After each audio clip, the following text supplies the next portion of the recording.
창세기 1장 24절부터 29절 말씀까지 봉독해 드리겠습니다. 하나님이 이르시되 땅은 생물을 그 종류대로 내되 가축과 기는 것과 땅의 짐승을 종류대로 내라 하시니 그대로 되니라. 하나님이 땅의 짐승을 그 종류대로 가축을 그 종류대로 땅에 기는 모든 것을 그 종류대로 만드시니 하나님이 보시기에 좋았더라.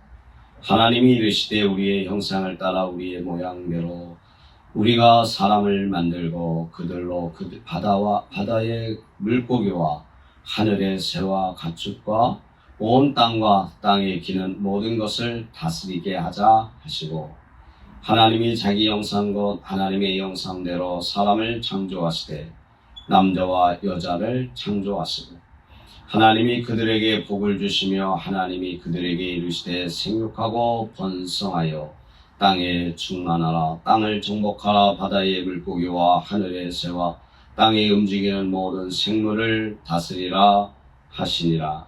하나님이 이르시되 내가 온 지면에 씨 맺는 모든 채소와 씨 가진 열매 맺는 모든 나무를 너희에게 주노니 너희의 먹을 거리가 되리라. 아멘. 할렐루야.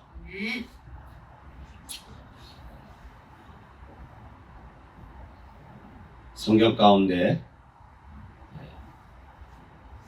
66권 중에서 이 창세기는 성경의 맨 앞에 있는 책입니다. 이 창세기는 작게 보면 모세 오경이라고 하는 그 5가지 책 중에서 첫 번째 책인 것인데, 이 창세기의 내용을 한번 살펴보면 창세기는 전반부 1장에서부터 11장, 그 다음에 12장부터 50장 이렇게 2가지로 단원으로 크게 보면 나눌 수 있습니다. 전반부에는 1장에서부터 11장의 내용은 5가지 사건을 중심으로 기록이 되어 있습니다.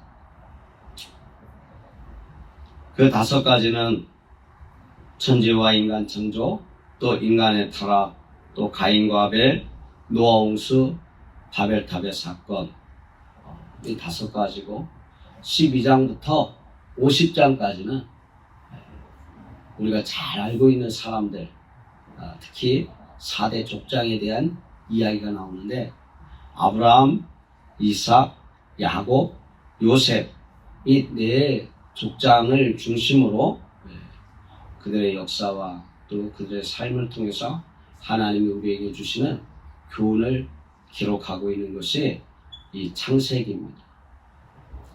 이 창세기에는 처음에 1장부터 3장까지 하나님께서 천지를 창조하시고 인간을 만드시고, 또 하나님께서 에덴 동산을 만드시고 그곳에서 우리가 어떻게 타락하게 되었는가에 대한 기록이 나오는데, 우리가 읽은 이 창세기 1장 24절로 29절의 말씀은 하나님께서 태초에 천지를 창조하실 때 며칠 동안 창조하셨습니까? 6일 동안 창조하셨지 않습니까? 그 6일 가운데 마지막 날 6째 날의 일을 기록하고 있는 것이 오늘 본문 창세기 1장 24절로 29절의 말씀입니다. 하나님께서 우리에게 이 천지 창조의 또 인간 창조의 기록을 우리에게 보여주고 있는데, 이것을 오늘 본문을 통해서 우리가 은혜를 나누려고 합니다. 이 본문 가운데서 하나님이 우리에게 주시는 몇 가지 교훈 가운데 첫 번째는 우리 인간의 생명은 아주 존귀하다는 것입니다. 24절에 보면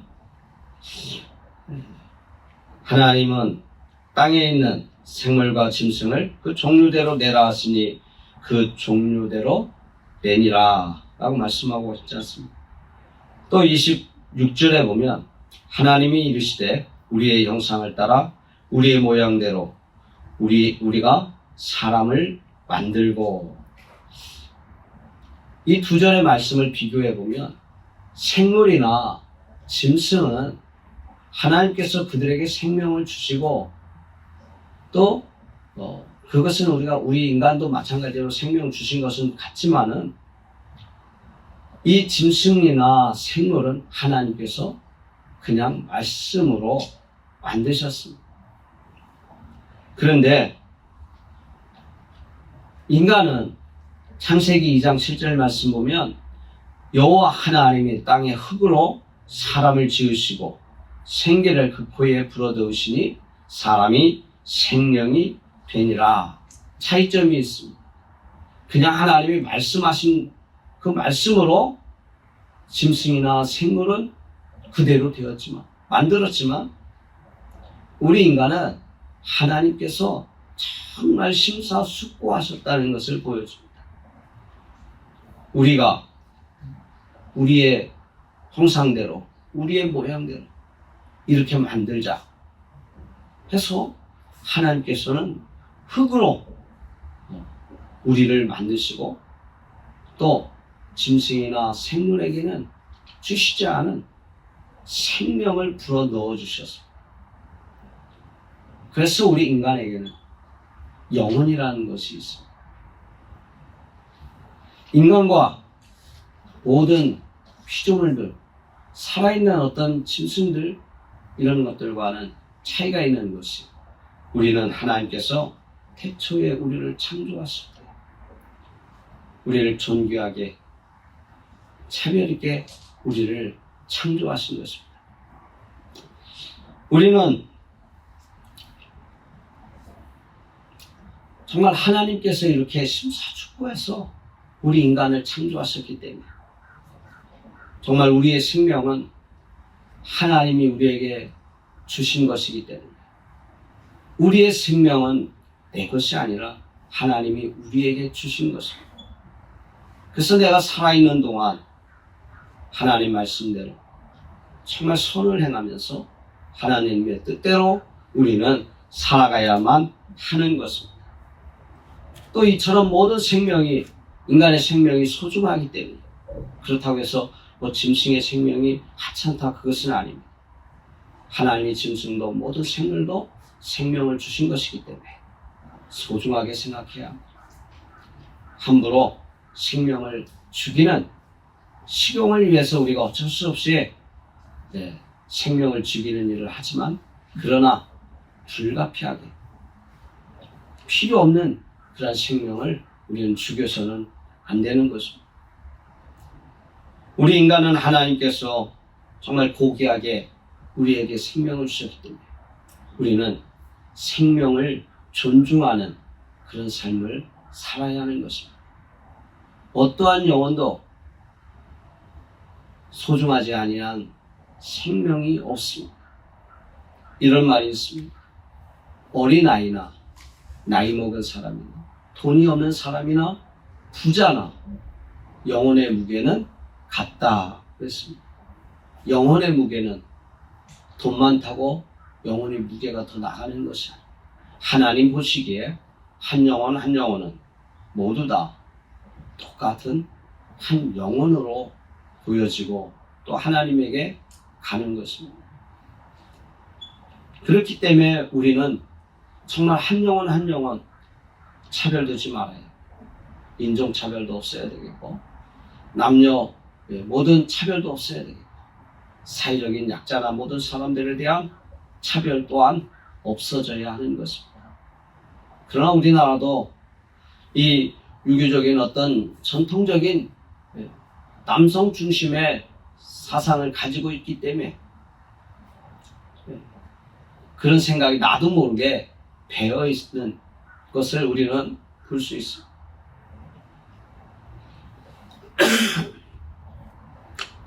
그래서 하나님께서 27절에 창세기 1장 27절에 뭐라고 말합니까? 하나님이 자기 형상 곧 하나님의 형상대로 사람을 창조하시되 남자와 여자를 창조하셨습니다. 남자와 여자를 따로 처음부터 만든 것이 아니라 사람을 창조하셨다고 그랬습니다. 사람에는 남자도 들어가고 여자도 들어갑니다. 그래서 남자도 사람이고 여자도 사람이고, 사람이라는 것은 사람. 그래서 우리는 남성, 여성 이렇게 차별 두지 말아요. 특히 정말 우리 교회 안에서 그런 일들이 없어져야 하는데, 이 세상의 어떤 그 남성 중심의 삶이 이 교회 안에도 얼마나 많이 들어와 있는지 그래서 교회 안에서부터 우리가 정말 하나님이 우리를 창조하실 때 그 모습 그대로 우리는 주 안에서 모두가 평등하고 또 같은 어떤 것을 누려야 합니다. 지난주에 우리가 사도 바울이 로마 교회에 나의 일꾼 베베를 로마 교회에 천거했다고 그랬습니다. 로마 교회. 이 로마 시대에도 굉장한 남성 중심의 사회였습니다. 그러한 곳에 여자를 일꾼으로, 교회의 일꾼으로 추천했다는 것은 정말 획기적인 일이죠. 그러면서 로마 교회에 무엇을 당부합니까? 합당한 성도의 예절로 그를 대해달라, 그렇게 말하지 않습니다. 교회 안에서 정말 남성, 여성 어떤 그 합당하지 못한 것들이 이루어지는 그런 불합리한 일들은 없어져야 되지 않겠나 이런 생각을 해봅니다. 정말 우리는 주 안에서 하나님께서 우리에게 주신 이런 생명을 소중하게 여기면서, 그래서 우리가 정말 죽어가는 영혼 한 영혼 더 주님 앞에 인도하기 위해서 열심히 우리가 전도하고 우리가 하나님의 말씀을 전하는 것입니다. 세상 살다 보면 힘들고 어려운 일이 많습니다. 그래서 어떤 사람들은 자기의 생명을 포기하고 자살하는 사람들이 있어요. 그런데 자기만 죽이는 것이 아니라 자기의 자녀들을 또는 자기의 부모들을 죽이는 그러한 일들을 많이 하고 있습니다. 여러분, 우리나라가 OECD 국가 중에서 자살률이 1등입니다. 한 해에도 수만 명이 자살로 죽어가고 있습니다. 코로나가 얼마나 사람들에게 겁을 주고 위험한 질병으로 이렇게 인식되고 있습니까? 그럼에도 불구하고 자살해서 죽는 사람들보다도 작습니다. 얼마나 이 자살이라는 것이 이 사회에 큰 병인지 얼마나 위험한 것이. 그럼 그들을 가만히 우리는 죽게 놔둬서는 안 된다는 거죠. 한 생명 생명을 존중해서 이 사회가 이 생명을 존중하고 이 생명들을 살리는 일에 우리가 앞서야 되겠습니다. 특히 교회가 한 영혼을 살리는 일에 정말 최선을 다해서 앞장서야 되겠습니다. 우리는 하나님의 걸작품입니다. 하나님이 직접 흙으로 우리를 만드셨다. 우리 사람을 만드셨다 그랬습니다.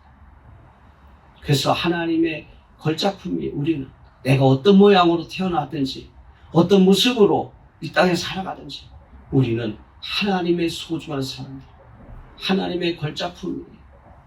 하나님이 나를 창조하셨기 때문에. 그래서 우리는 감사하면서 우리는 내 것이 아닌 내게 생명 주신 하나님의 것으로 우리는 하나님의 사람입니다. 우리는 하나님의 사람입니다.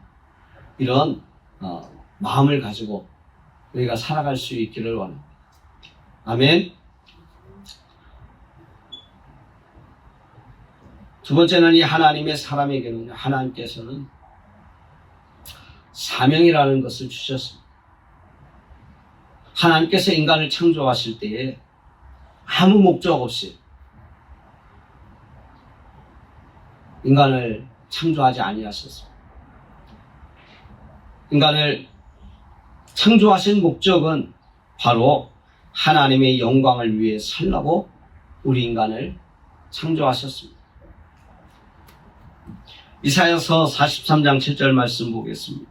내 이름으로 불리어지는 모든 자 곧 내가 내 영광을 위하여 창조한 자를 오게 하라. 그를 내가 지었고 그를 내가 만들었느니라.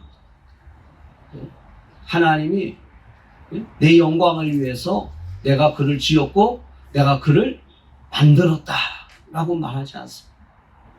우리는 하나님의 영광을 위하여 살아야 할 사명이 있습니다.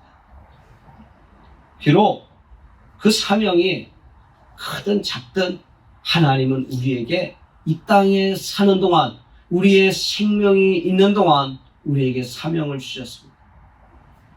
그래서 우리 사명이 끝나기 전에 하나님이 우리의 생명을 지켜주실 것이라는 것입니다. 하나님께서는 이 창세기에 처음 아담과 하와를 만드시고 그들을 어디로 인도하셨습니까? 에덴 동산으로 그들을 인도하셨어요. 에덴 동산으로.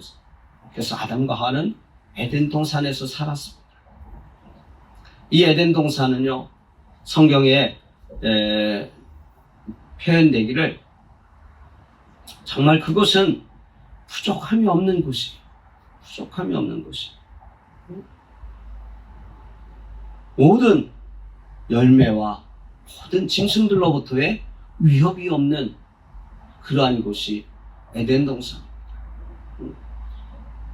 주일학교 아이들 복음성가에 보면 천국의 모습을 표현하는데 사자들이 어린 양과 뛰놀고 어린 사자들에게 다가가도 사자가 물지 않는다 그래서 위험이 없다. 위험이 없는, 두려움이 없는 그러한 곳이 평화스럽고 행복한 곳입니다.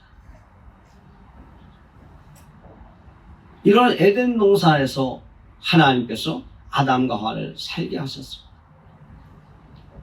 우리들의 삶이 항상 이 에덴 동산의 삶을 우리가 늘 생각합니다. 평화롭고 평화로운 삶을 살기를 원합니다. 또 행복한 삶을 살기를 원합니다. 2023년에도 우리 모든 성도들이 평화롭고 행복한 삶을 우리가 살기를 원합니다.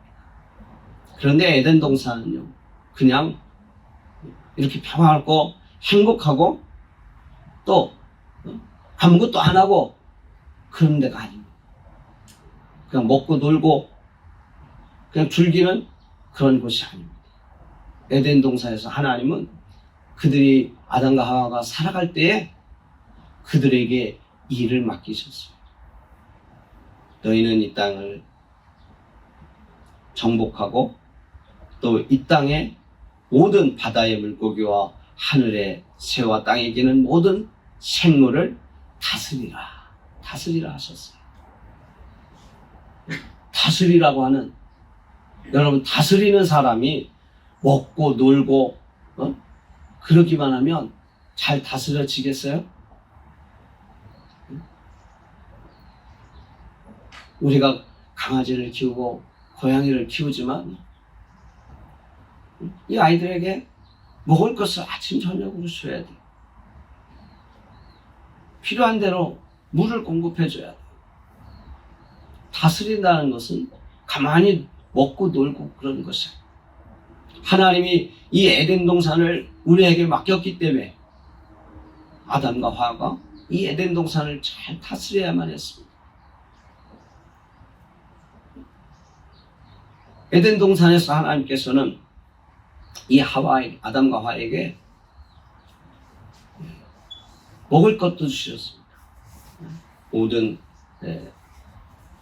씨 가진 열매와 또 모든 나무, 이것은 먹을 걸로 주셨어요. 그런데 그 먹을 것을 내가 노력해서 다 먹을 수 있어야 합니다. 이런 노동의 의무도 주신 거예요. 우리가 농사를 지을 때 씨만 뿌리고 가만히 냅두면 그냥 자라는 것이 아니지 않습니까? 가꿔줘야, 또 모양도 바로 잡아줘야, 비료도 주고 거름도 주고 그래야 더 잘 자라지 않겠습니까? 하나님께서는 우리 인간 모두에게는 그냥 멀고 놀게끔 하는 그런 그렇게 삶을 우리에게 주지 않았습니다.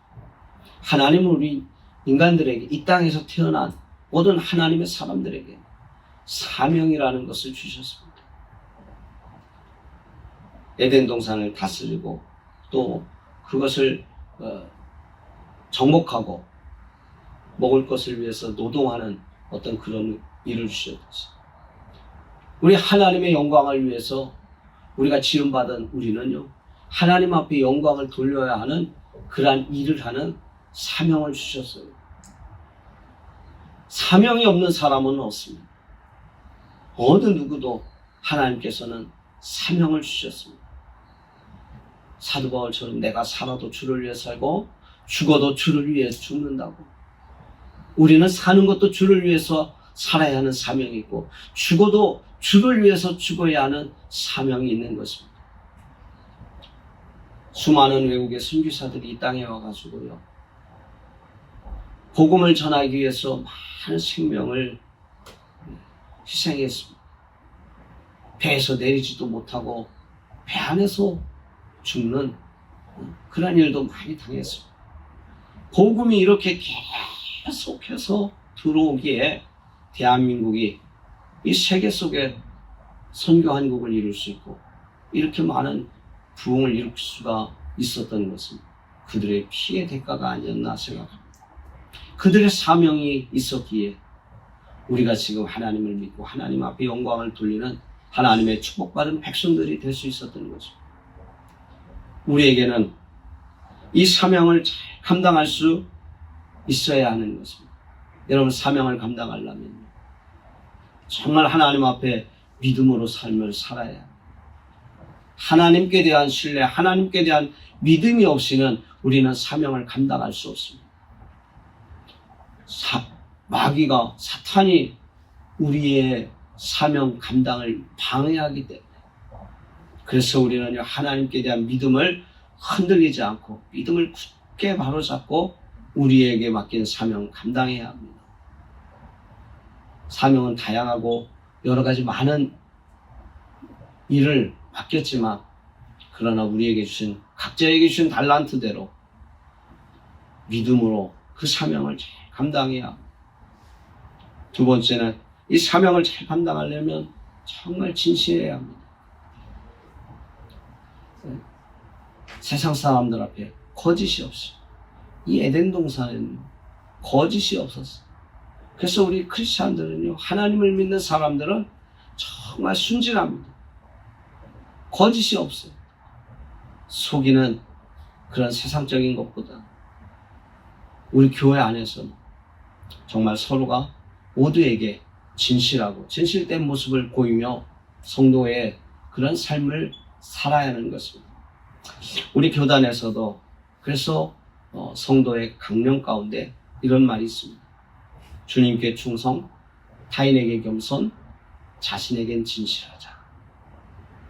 우리는 이 땅에 살면서 주님 앞에 충성하고 타인에게는 항상 겸손하고 나 자신에게는 진실한 사람이 되면 하나님이 우리에게 맡겨주신 사명 잘 감당할 수 있으리라 믿습니다. 마지막으로 사명을 감당하려면 세 번째는요, 부지런해야 합니다. 하나님께서 에덴 동산에 아담과 하와에게 이것을 맡겼지 않습니까? 그들이 씨 가진 열매 한번 따먹으면 끝나는 것이 아니지 않습니까? 씨 가졌다는 것은 그 다음에도 그 씨를 뿌려야만이 그 씨가 가진 열매가 또 맺힐 수 있기 때문에 부지런하게 살아야 한다는 것입니다. 우리 하나님의 자녀들은 이 세상 살면서 정말 부지런한 삶을 살아야 하는 것입니다. 우리 주님께서도 요한복음 5장 17절 말씀에 내 아버지께서도 이제까지 일하시니 나도 일한다 라고 말하고 있지 않습니까? 우리 주님도 일한다 하셨습니다. 부지런하라는 것입니다. 잠언에서도 그래서 부지런하고 하는 것이 개미에게 가서 배우라 그렇게 말하고 있지 않습니까? 사랑하는 성도 여러분, 우리는 하나님의 사람입니다. 하나님의 사람은 정말 이 땅에서 하나님이 주신 생명, 또 하나님이 나를 구원하신 주님, 나와 함께 하시는 성령님, 이 모두가 우리를 사랑하십니다. 우리는 하나님이 함께 하시는 사람입니다. 우리 하나님은 우리를 사랑하십니다. 정말로 내가 어떤 일을 당한다 할지라도 우리 하나님의 사랑이 우리를 위로해 주시고 우리에게 힘을 주실 줄 믿습니다. 그러므로 우리는 이 땅에 사는 동안 그 은혜에 보답하고자 하나님이 맡기신 하나님께 영광을 돌리는 사명을 잘 감당해서 하나님께 축복받으며 영광 돌리는 그런 복된 하나님의 성도들이 되시기를 주의 이름으로 축원합니다.